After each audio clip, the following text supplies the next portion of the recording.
this is Rumen Solov here, Director of Product Marketing at StorMagic. I'm excited to share the general availability of StorMagic SvHCI 2.3. This is the latest release of our x86 server virtualization platform, and the software is now available.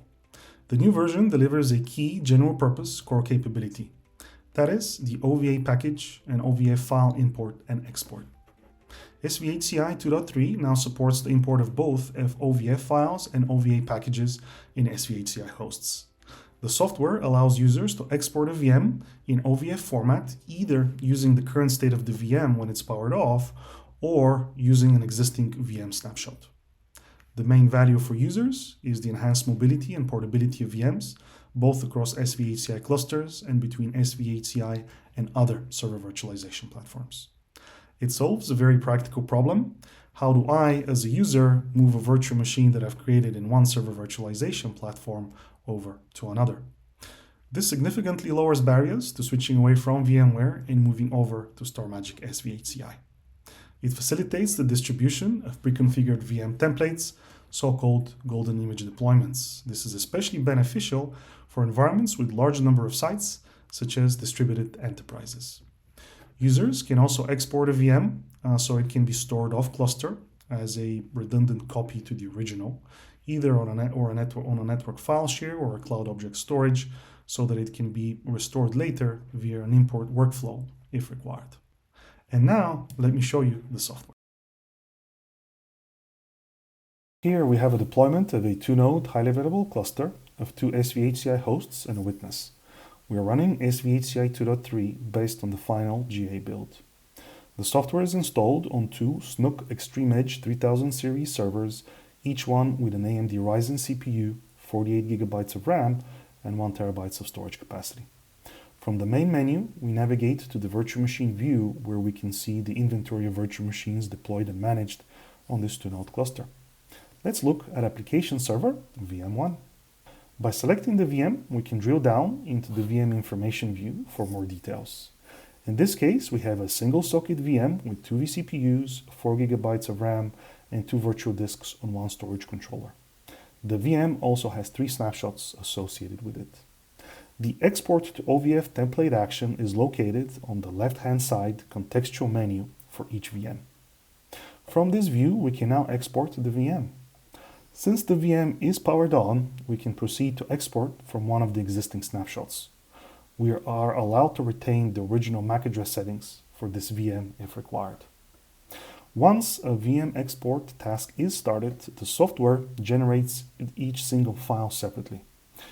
Via my browser, I now save each file one by one on my computer's local file system.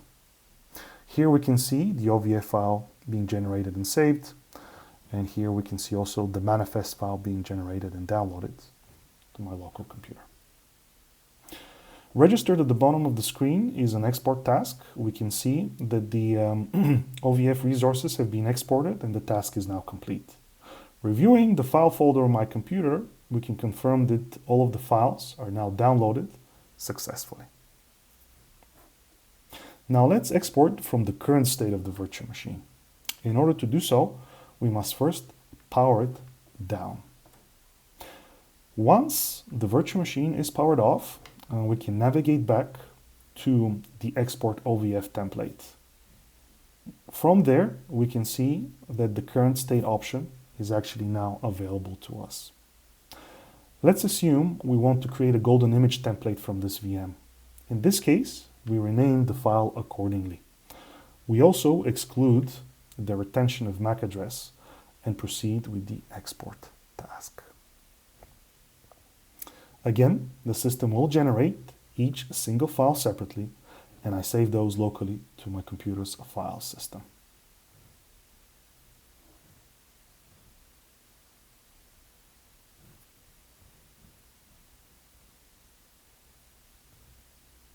We can confirm that the OVF resources have been downloaded with the relevant export task indicating completion in green.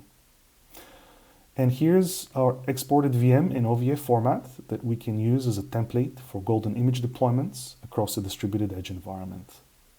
Once done, we can now go back and power on our VM to successfully resume its services.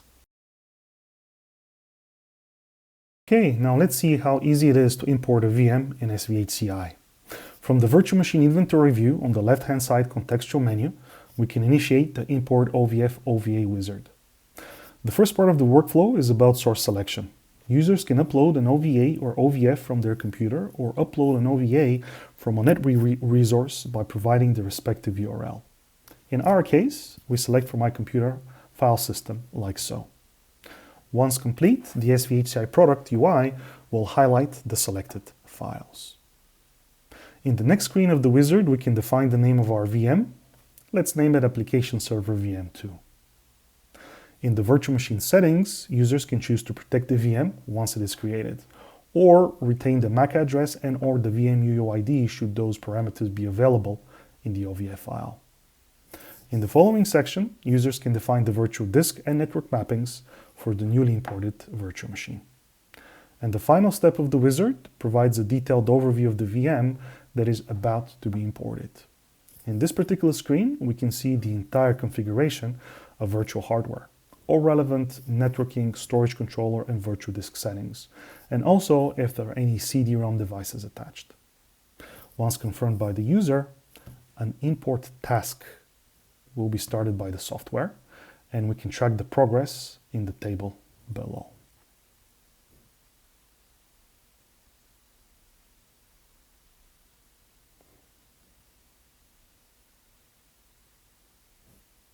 We can see that the import task has now completed successfully. The software will take us back to the VM inventory view, where we can observe that a VM has been created by the name Application Server VM2 with all the relevant settings. Now the only thing left for us to do is to power on the VM to start the guest operating system. And in summary, the product now provides an easy and intuitive way to import virtual machines into SvHCI hyperconverged infrastructure. The OVF and OVA import and export mechanism delivers enhanced mobility and portability of VMs, both across SvHCI clusters and between SvHCI and other server virtualization platforms.